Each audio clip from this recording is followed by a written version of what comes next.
Hola, ¿qué tal? Soy el doctor Mijail Tapia y en esta ocasión vamos a hablar acerca de pénfigo, continuando con nuestro módulo de dermatología. Entonces, ¿qué es el pénfigo? Los pénfigos son enfermedades ampollosas de la piel y de las mucosas que se caracterizan clínicamente por ampollas flácidas.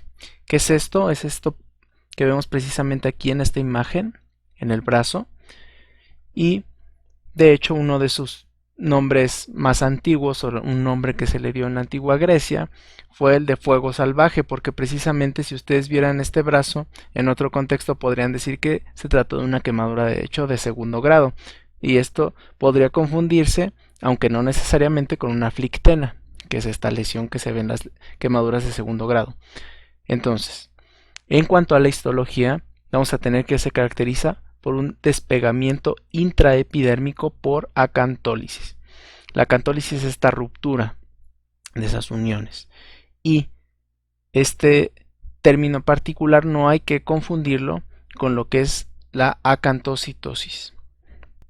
En cuanto a la cuestión inmunológica, vamos a tener que haber un depósito de anticuerpos en la región, obviamente en la región intercelular, que se va a ver caracterizado por un depósito particularmente de IgG.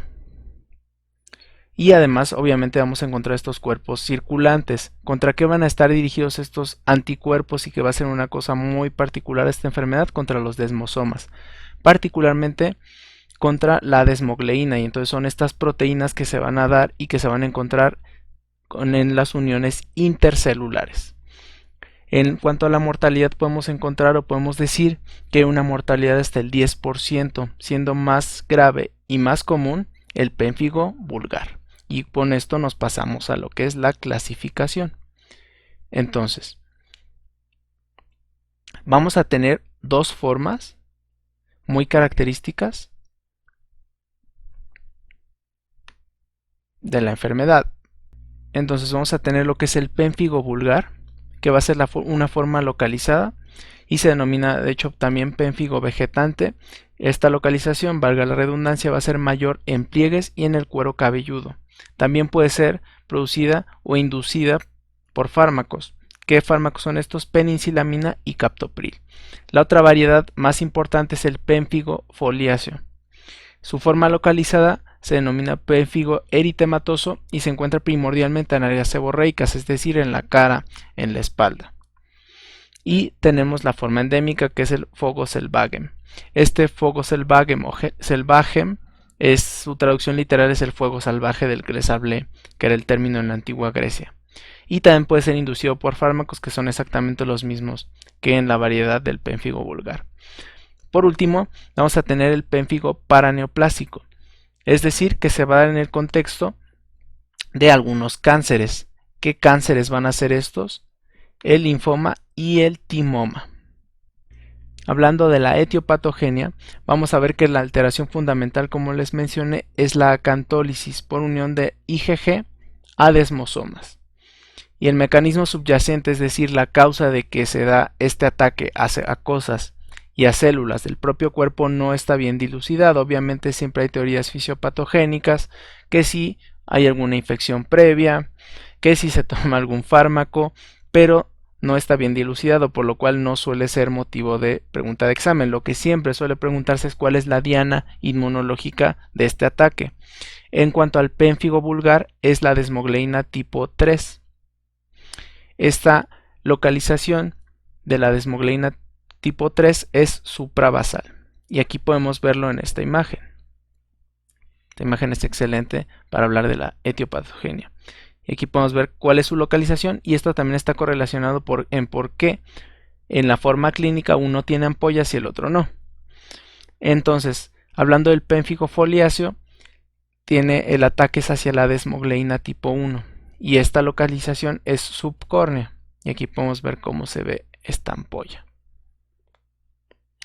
Ahora, ¿cómo se van a aprender esto ustedes? Pues ¿qué letra está antes? ¿La F o la B? O la V.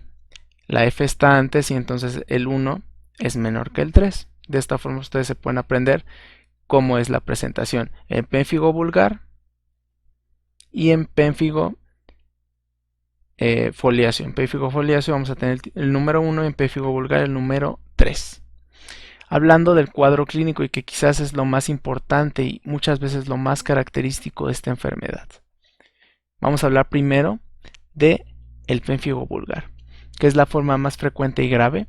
La lesión inicial es una ampolla flácida, aparentemente normal, es decir, una ampolla que sale por X o Y razón en flexuras o áreas de presión. Evolucionan a erosiones dolorosas y costras, y esto es muy característico, el dolor de estas lesiones. Las erosiones en la mucosa oral son la presentación típica. Aquí podemos ver cómo se ven estas ampollas, algunas ya reventadas, en esta que es una región de presión, que sería la espalda. ¿Por qué? Porque la gente se acuesta sobre su espalda.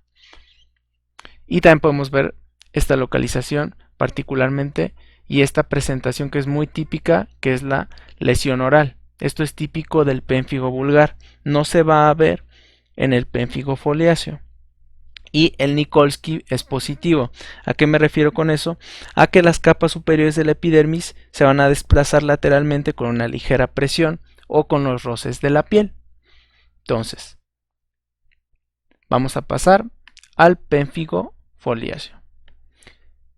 ¿Qué es esto? Rara vez tiene ampollas. Aquí podemos ver las lesiones, son muy diferentes que las otras.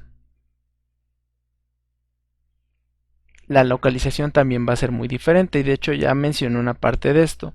Al inicio en la introducción mencioné que va a afectar típicamente a regiones seborreicas. Entonces se van a ver como erosiones o costras. Aquí podemos ver el componente mayor de costra.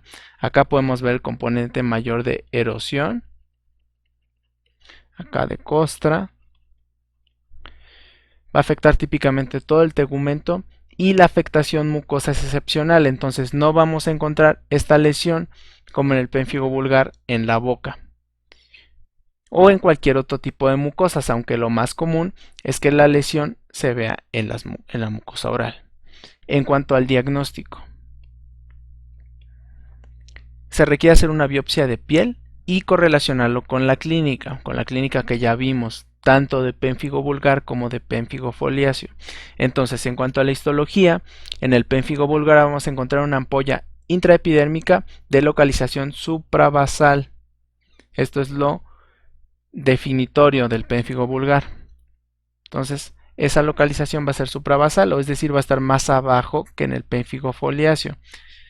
El pemphigo foliáceo, la ampolla intraepidérmica, va a ser entre la granulosa y su región subcórnea. Entonces va a ser superior. Aquí podemos ver cómo es la localización.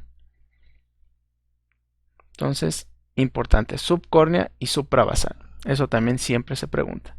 Si es una inmunofluorescencia indirecta, encontraríamos estos anticuerpos, antisustancia intracelular en más del 75% de los pacientes. Es una correlación positiva con la actividad de la enfermedad, es decir, entre más se encuentre, más va a haber actividad en la enfermedad, pero es de notar que esta correlación no va a ser directa y por lo tanto no es tan confiable. En cuanto a la clínica, además de lo ya mencionado, del signo de Nikolsky, tenemos otro signo o dato clínico muy característico, que es el signo de Asboe-Hansen. ¿Y esto qué va a hacer? Que la presión sobre las ampollas intactas va a esparcir el líquido que tienen, se van a reventar. Si yo le pongo el dedo hacia afuera y también por debajo de la piel adyacente. Entonces estos son los dos signos característicos del pénfigo. Nada más para terminar, vamos a hablar del tratamiento, que es una región un poco espinosa y que es muy parecido al de la mayoría de las enfermedades dermatológicas autoinmunes. Entonces, en cuanto al tratamiento de elección son los corticoides sistémicos, prednisona a una dosis de 1 a 2 miligramos kilo día. Esto se puede dividir en varias dosis para control de brotes. ¿Qué es un brote? Es un brote agudo, que es cuando está en su fase más activa la enfermedad y es cuando van a aparecer más ampollas. Estas ampollas se pueden generalizar y esto es lo que precisamente puede poner en peligro la vida del paciente. Por una parte el fenómeno inflamatorio y por otra parte esta inmunosupresión de la ruptura o de la solución de continuidad de la piel, que va a ser la más proclive a pescar cualquier infección. Y si pensamos en infecciones intrahospitalarias, pensamos en infecciones de muy difícil manejo con antibióticos. Después de esto se debe realizar una tritación. ¿Qué es una tritación? Es ir disminuyendo poco a poco el fármaco, poco a poco, hasta llegar a una dosis de mantenimiento que de preferencia sea lo más baja posible, porque esta puede durar meses o años incluso, para tener al paciente controlado. ¿Qué más se utiliza? Inmunosupresores. ¿Cuáles? Ciclofosfamida, azatioprina, ciclosporina, y metrotexate. Cuando se utiliza, normalmente se utilizan cuando no hay un buen control con los corticoides por sí solos. ¿Qué más se puede utilizar? Plasmaféresis, inmunoglobulina intravenosa, esto mayormente en el contexto del paciente hospitalizado. Y obviamente en cuanto a las medidas típicas de cualquier enfermedad dermatológica, hay que hacer una limpieza y se puede hacer un vendaje de las lesiones, también para evitar que aparezcan más. Entonces, esto sería todo en esta ocasión. Muchas gracias. Hasta luego.